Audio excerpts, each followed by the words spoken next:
Hello, everybody, and welcome to DUUUVAL Thursdays, episode 5. Joined, as always, by Isaiah Michelli, our resident Jags fan on the channel. We are here to talk nothing but Duval and all of the things that go on in Jacksonville as pertaining to the football team.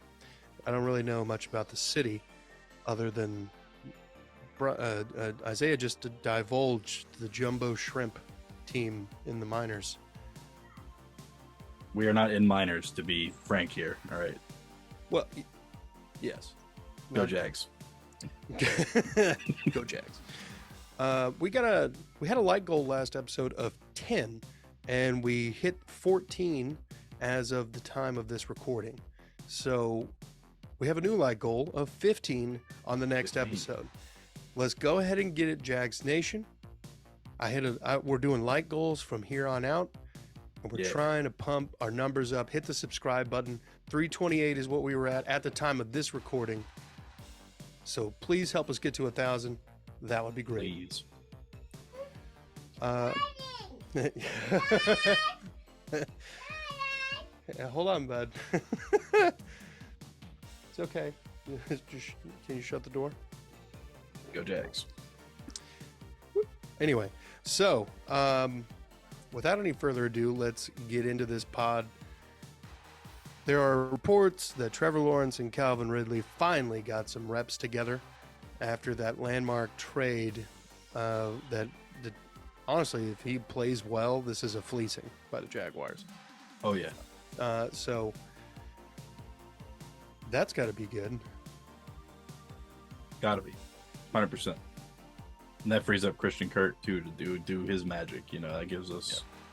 Now we have Christian Kirk, Trevor Lawrence, we got ETN, we got Calvin Ridley, who's number 0, which is cold. I like number 0. We got Evan Ingram. You know, Zay Jones is better than people give him credit for. We let go of Marvin Jones. He was old. He went back home to the Lions, so good for him. Time to send the old dog out to pasture, and the pasture is apparently the Lions. But apparently people think they're going to win a Super Bowl over there. But, the first big cat team out of us two is definitely going to be Jags to win a Super Bowl. It's not that bold, honestly. It's the Lions. They find a way to fuck up everything. It's really not. I mean, look, I'm just saying. I'm not making a case that they're going to the Super Bowl. I'm not banging the table for that. I'm just saying. I mean, Chauncey Gardner-Johnson said that they're better set up than the Eagles were last year. So clearly, there's something that they're smoking in Detroit whenever they go over there. And I don't know what it is, but I think I need some, because if I could be that high all the time, it'd make my life a lot easier. You know? Wouldn't it though? It really would. We didn't talk about this pre-show, but sneaky little signing today. Josh Wells, I guess it was yesterday maybe, or today. Josh Wells, anyways, from the Tampa Bay Buccaneers, their swing tackle, who got drafted by Jacksonville, spent his first 4 years in Jacksonville, is back. We brought him back on a cheap deal.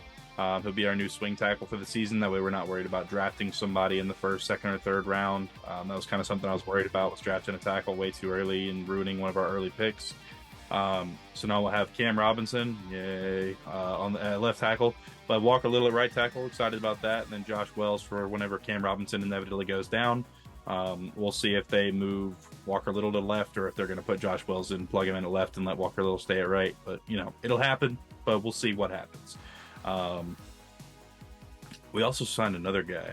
Never heard of him. Not important, but he's another lineman, whatever.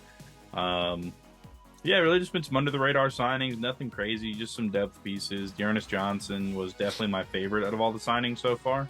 I think he actually can bring some sort of change / electricity to the offense.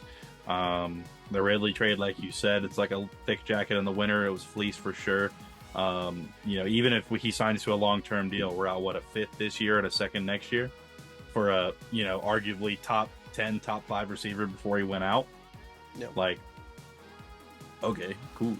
You can have it. There's other teams giving up, a first or two for him, and we're over here getting top talent for cheap. And I don't think the year and a half off is going to affect him that much as people think they say he is going to. He's been working out a lot this offseason. He's going to have a full off season after being reinstated to come back and be with Trevor Lawrence and in the system with Doug Peterson and the guys. Hopefully our offensive line will get even better this year. I'll have plenty of time to throw to those guys, but I think it's going to be a pretty good year. And everybody talks about how Christian Kirk is a number 2 wide receiver. Well, now we have a number 1, so he can actually be a true number 2. And he dropped 1,000 yards over with being a number 2 wide receiver. So, what does it say about your number 1? Anyways, go Jags. I read an article today that someone is claiming that the Jacksonville Jaguars are a good draft away from Super Bowl contention. Do you agree with that assessment? I mean, when you think about it, the offense is pretty well set up. You could use a guard maybe if Ben Barch isn't what you're in love with. Like I said before, like Voorhees in the 3rd round, or if we could trade back late in the 2nd, get him, that'd be ideal. Yeah. And then really beyond that, it's maybe like depth pieces at running back. I mean, we have our depth at running back now. You got Hasty back, and we're Snoop. 4 deep now. Then we got Dearness Johnson. Oh, so and Johnson. Okay, we have ETN, ETN, Snoop Connor, which I think Snoop's gonna get an upgraded role this year, because like in his press conference, Doug Peterson like name dropped ETN and Snoop, but he didn't name drop Hasty. Not to say that Hasty's not going to be a decent piece for our offense, but he name dropped specifically ETN and Snoop. Balky drafted Snoop in the urban regime. No. He was our pick last year. That's right, 5th round pick last year.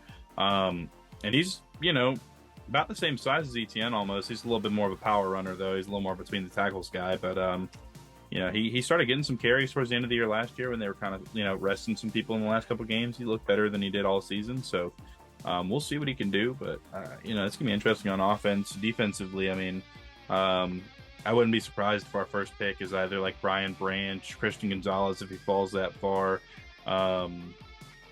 Potentially. There was one name I saw that was like haven't really seen, but there's been a lot of people projected to us, mocked to us. We need to find another tight end. Right now we're still kind of, I don't know if we're going to address that in like, UDFAs, like 5th through 6th round, 7th round. Like, I don't really know yet. If Zach Kuntz falls to like the 5th, 6th or 7th round, I mean, he could be a steal that late in the game, that's what he's projected right now. Of course he needs to develop, and a lot of times those combine warrior guys don't work out, but 6'8" and 3/4, 4'5", 40, 41.5-inch vertical or 40.5-inch vertical at tight end at 6'8". I mean, what's not to like? Right. But yeah, I mean, defensively, we definitely need like a slot corner / outside corner to really shore up the numbers. Yeah. Well, that's what I was going to say next was, in the draft, it's got to be really defense on the mind. I mean, you could use maybe a rotational edge rusher after Arden Key left. You could use an interior defensive tackle, maybe rotationally or starter, if you're not sold on Fotokasi. So that's why they signed Mondo and Dogby.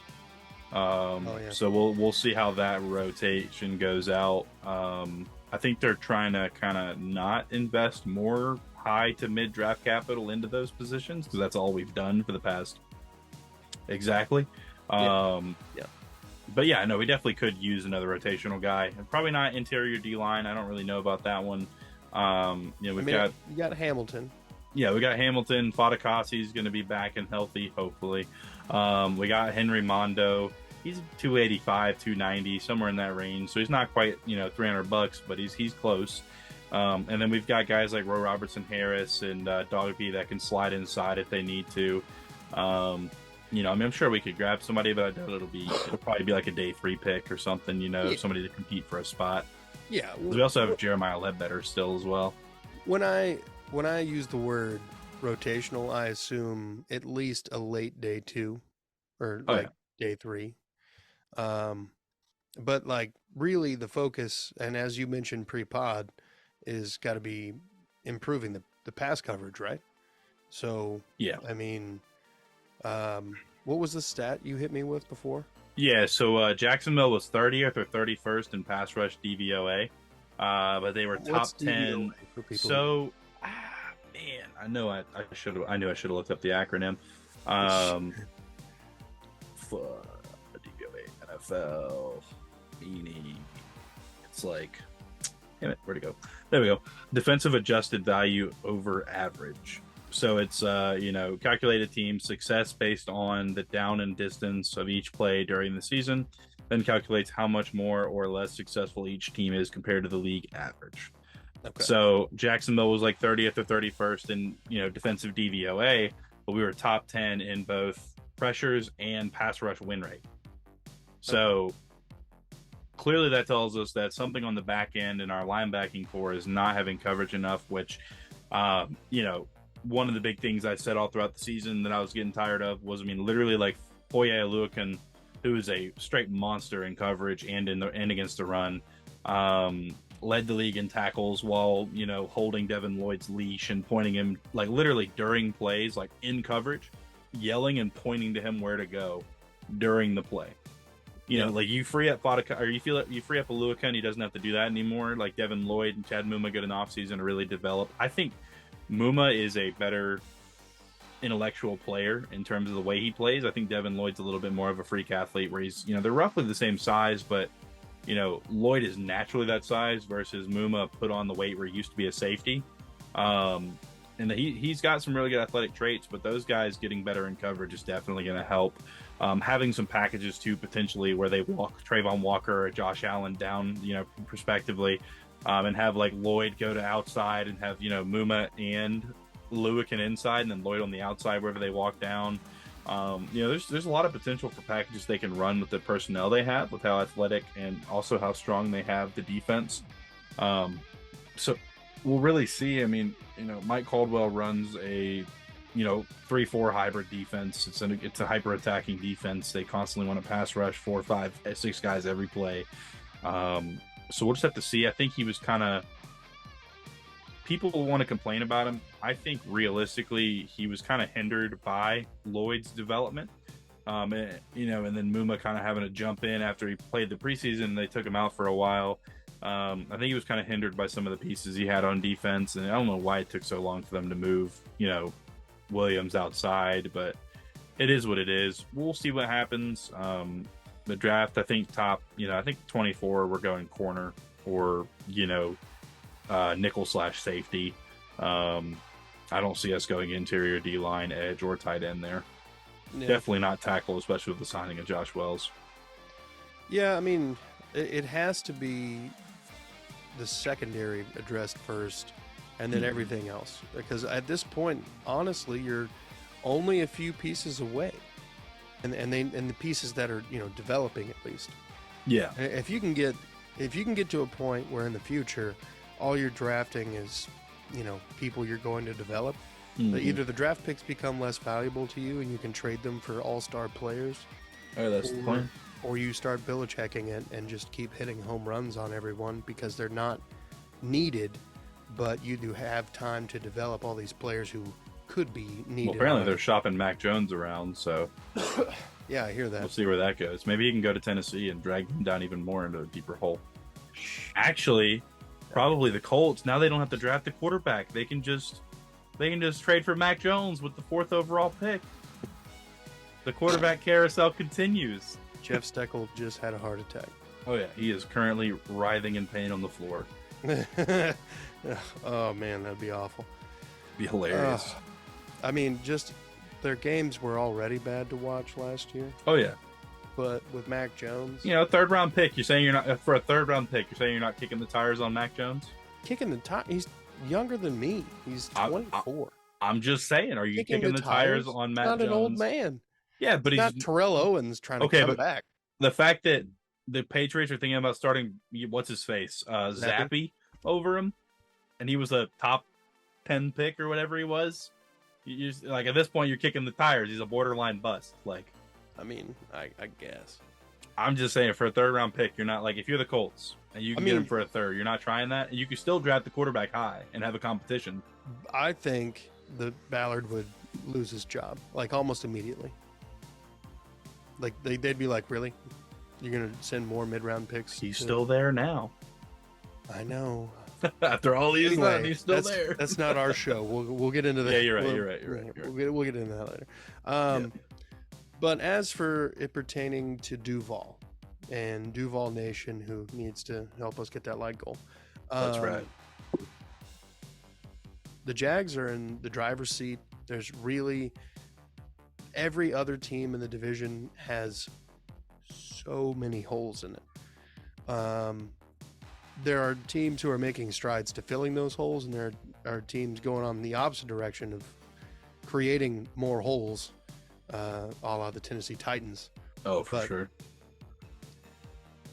it could be a Jags decade for a little bit until everything gets ironed out and other teams start drafting well. But for right now, The Tennessee Titans is why moms say don't throw balls in the house. damn.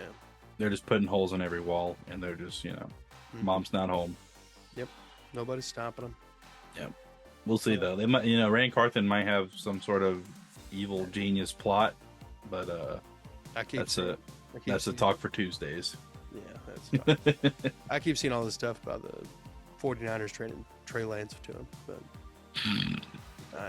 Please. I know, right? But I think Do we're out of time on this one.